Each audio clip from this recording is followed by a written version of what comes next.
Picture this. You're in your kitchen, your favorite playlist is on, and you're feeling like a culinary superstar. You've got garlic sizzling in the pan, and you grab an onion, that essential ingredient for almost any savory dish. With a confident flick of the wrist, you slice it in half.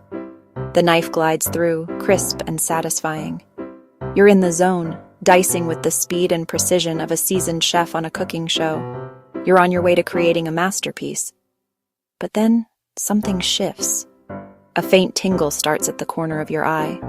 You blink, but it intensifies, morphing into a distinct, sharp sting. Suddenly, it's a full-blown 5-alarm fire for your tear ducts. Your eyes are burning and the waterworks begin. It's not a gentle welling up. It's a torrential downpour. A veritable flash flood streaming down your cheeks. You can barely see the cutting board through the blurry, tear-filled haze. You're defeated. Is it the emotional weight of a long day? Did you just remember a heartbreaking movie? No. The culprit behind this sudden dramatic meltdown isn't your emotions.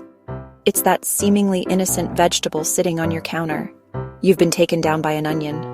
A simple, common, everyday onion has reduced you, the master of your culinary domain, to a blubbering mess. It's a universal experience, a bizarre rite of passage for anyone who dares to cook. It makes you wonder, what secret chemical weapon is this vegetable deploying? Is it some kind of botanical self-defense, a last-ditch effort to say, "You will not turn me into soup without a fight"? This strange phenomenon begs the question we've all asked ourselves, mid-sob, over a half-chopped onion. Why do onions make us cry? Welcome to WhyOWhyTV. We're the channel that dives headfirst into the questions you shout at the universe in moments of mild inconvenience and profound curiosity.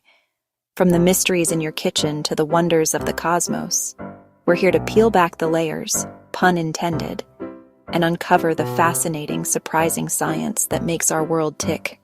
So let's get our goggles on and find out. Onions don't want to be eaten. Over millions of years, they developed a natural chemical defense system against pests and animals. When you slice into an onion, you rupture its cells. Enzymes inside mix with sulfur-containing compounds, setting off a chain reaction. The result? An irritant chemical is produced, and your eyes pay the price. The actual tear trigger is called syn-Propanethial-S-oxide. Quite the mouthful. This volatile sulfur compound vaporizes quickly and floats up toward your eyes. Once there, it reacts with the water in your tears, creating a mild sulfuric acid. Your eyes don't like acid, so they instantly flush out more tears to dilute and wash it away. It doesn't stop at your eyes. The same compound irritates your nasal passages, which is why chopping onions can make your nose run too. It's all part of your body's emergency cleanup system, triggered by one innocent-looking vegetable. For as long as we've been cooking with onions, we've been crying over them. This universal kitchen struggle has spawned a whole world of folklore and home remedies. From holding a piece of bread in your mouth to whistling a jaunty tune, or even lighting a candle nearby, chefs and home cooks have tried every trick in the book to outsmart this pungent vegetable. While many of these are just old wives' tales, science does offer some genuinely effective strategies. One of the most popular methods is to harness the power of cold. Chilling an onion in the refrigerator for about 30 minutes, or in the freezer for 10 to 15, significantly slows down the chemical reaction. The cold temperature inhibits the alinase enzyme, making it less active. It also reduces the volatility of the syn-Propanethial-S-oxide, meaning fewer of those irritating molecules can become airborne and launch their assault on your eyes. It's a simple preemptive strike. Another approach is to use water as your ally. The tear-inducing compounds are water-soluble, so chopping your onion under a running tap will literally wash them away before they can reach you. However, this can be messy and make the onion slippery and hard to handle. A less clumsy alternative is to peel and chop the onion while it's submerged in a bowl of water. Even just chopping next to a source of steam, like a boiling kettle, can help, as the vapor in the air will dissolve the irritants. Perhaps the single most important technique, however, has nothing to do with temperature or water, but with your tools. Always use a very sharp knife. Think of it like a surgeon's scalpel versus a dull butter knife.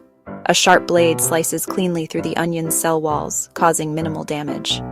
A dull knife, by contrast, crushes and tears the cells, rupturing them and releasing a massive flood of enzymes and sulfur compounds. A sharp knife means a cleaner cut, fewer damaged cells, and far fewer tears. And if you're especially sensitive, or you're chopping a mountain of onions for a big batch of French onion soup, there's the foolproof physical barrier method. Yes, we're talking about goggles. It may not be the most glamorous look for a chef, but it is 100% effective. Any pair of glasses that creates an airtight seal, from swimming goggles to dedicated onion goggles, will physically block the chemical irritant from reaching your eyes.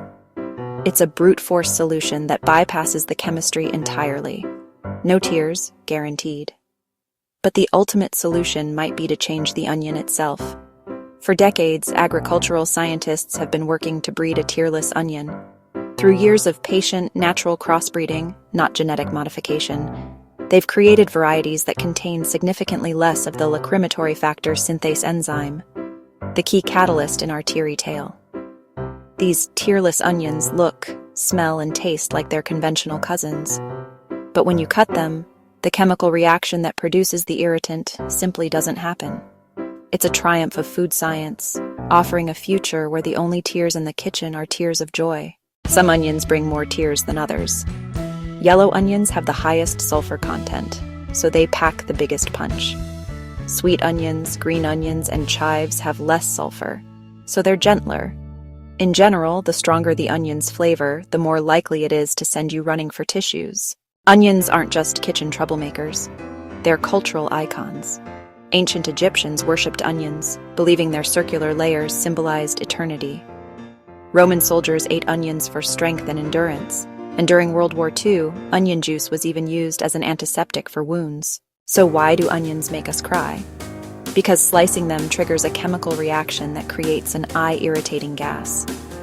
Our tears aren't emotional, they're just chemistry in action, protecting our eyes from harm. Onions may make us cry, but they've also shaped history, culture, and cooking for thousands of years. And that brings us to the end of another curious journey here at WhyOWhyTV. We've sliced into the science of the humble onion, discovering it's not trying to be mean, but is actually deploying a sophisticated chemical defense. We saw how breaking its cellular walls unleashes a volatile compound, syn-Propanethial-S-oxide, a tiny gaseous irritant that launches an assault on our eyes. Our bodies, in their infinite wisdom, respond with the only defense they have: tears, a natural eye wash to protect our precious sight. It's a beautiful, microscopic drama playing out right on our cutting boards. If this exploration into the chemistry of crying brought a little clarity to your eyes, and maybe a smile to your face, we'd be so grateful if you'd give this video a like.